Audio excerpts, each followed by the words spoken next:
church with them? Is it because of what we just said?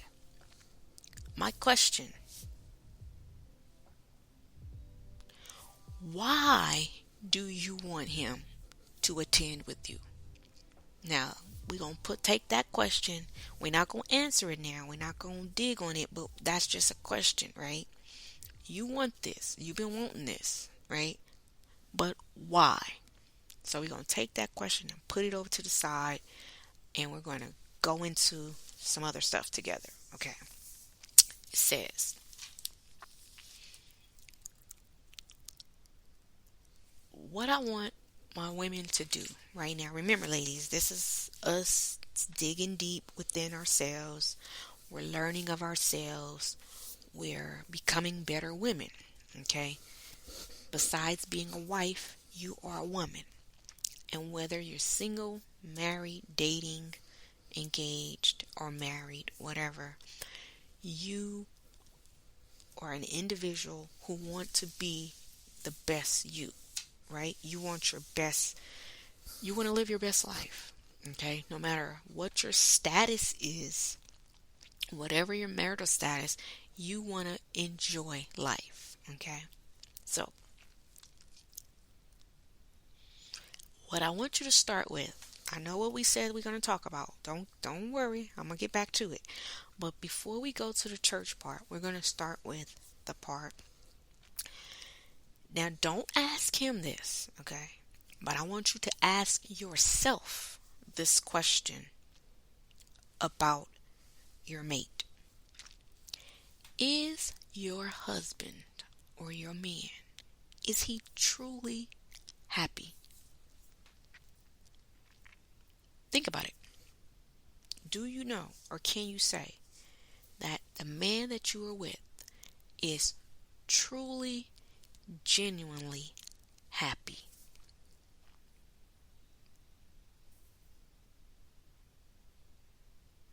Now, I can say this part because I remember a time where I asked myself that, right?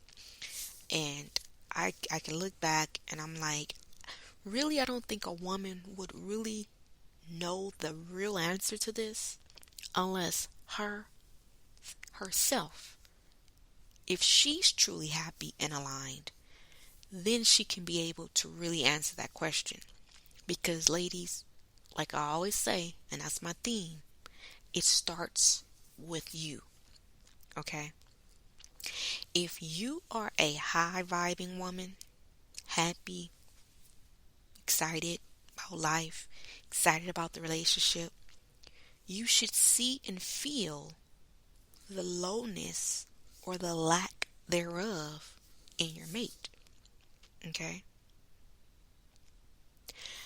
The reason you should see that, and I'm telling y'all, I was like, wow, because this hit me hard, right? When you meet someone, you both are on the same level. There was something, what does it say? Like attracts like. I know they want to tell you for the rest of your life, opposites attract, but no. Like attracts like. Wherever you are, okay? Now, in the in the in the sense of he likes sports, you don't. You like girl flicks. He like spicy foods, you like bland foods. Like, okay, yes, opposites can attract. I get that. But in the vibrational, spiritual bonding connection of what a relationship should be based on, not just, oh, he like blue. That's my favorite color too. Girl, it's just meant to be. A girl, oh my God, did you see that? He has a blue car.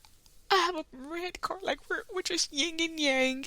No, that is not how you base whether or not that's the little, the little kitty cute stuff that the little teenagers used to do.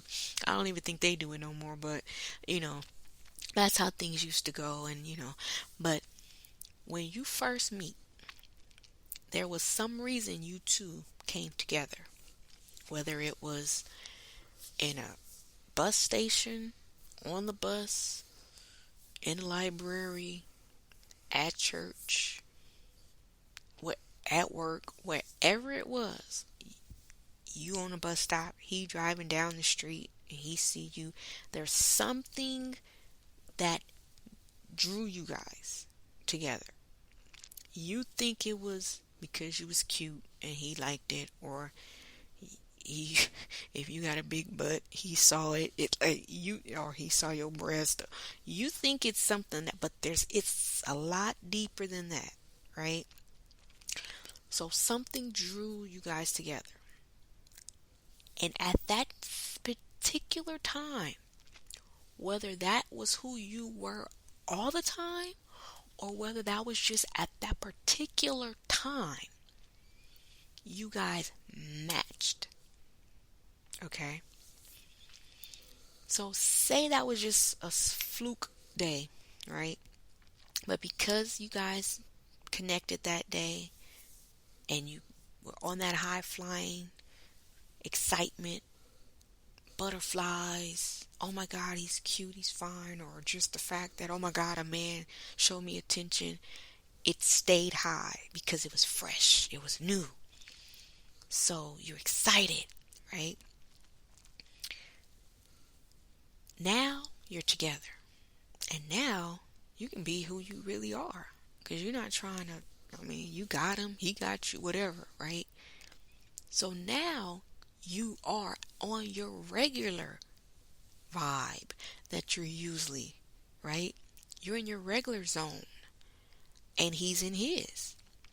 So now, because you all of a sudden maybe have changed back and you flying high and you going again, and maybe he not,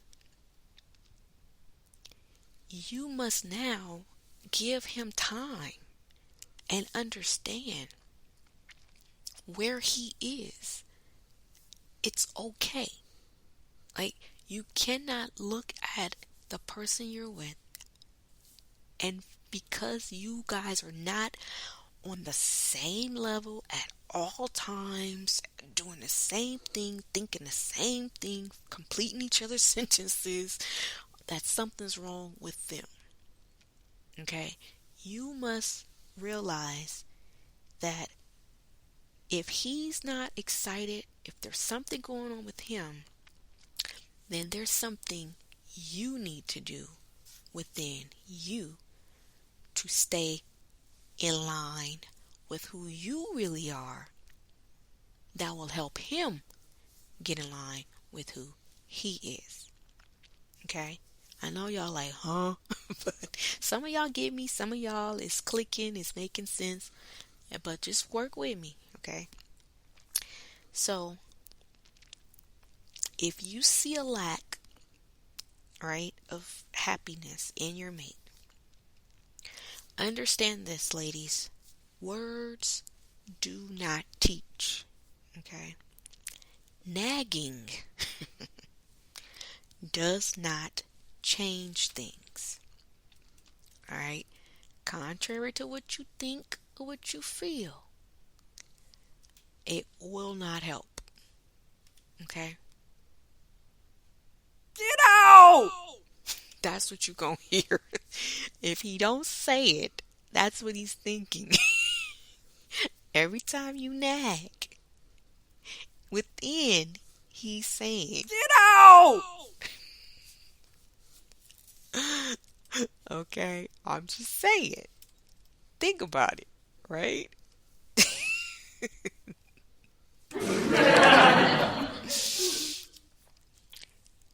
You have to be at peace, okay?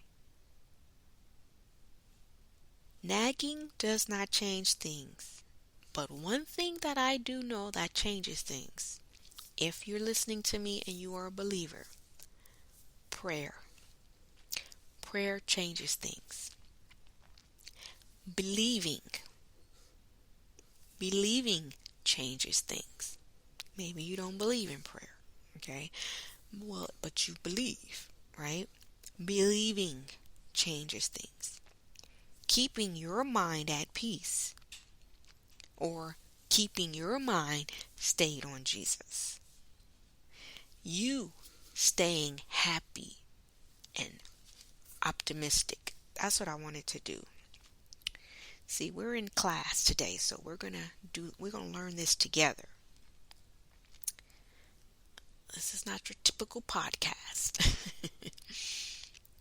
Okay. The word optimistic means, I wanted to look it up and I didn't put that down, so I want to look it up now with you.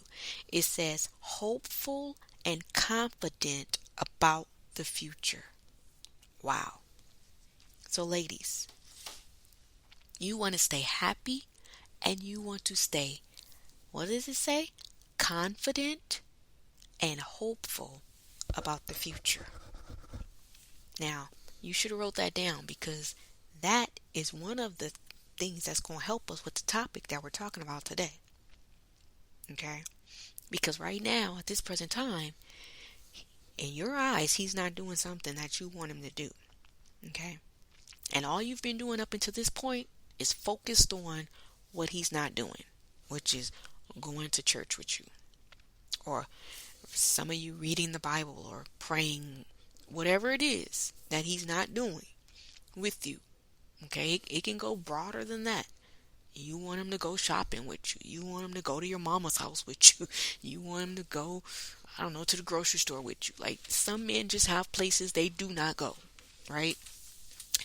And whether he did it when you guys were dating and now he stopped, or whether he's never done it, there is something that is going on now that I just told you. You need to stay happy, ladies, and optimistic about it, which is hopeful and confident about the future. Okay?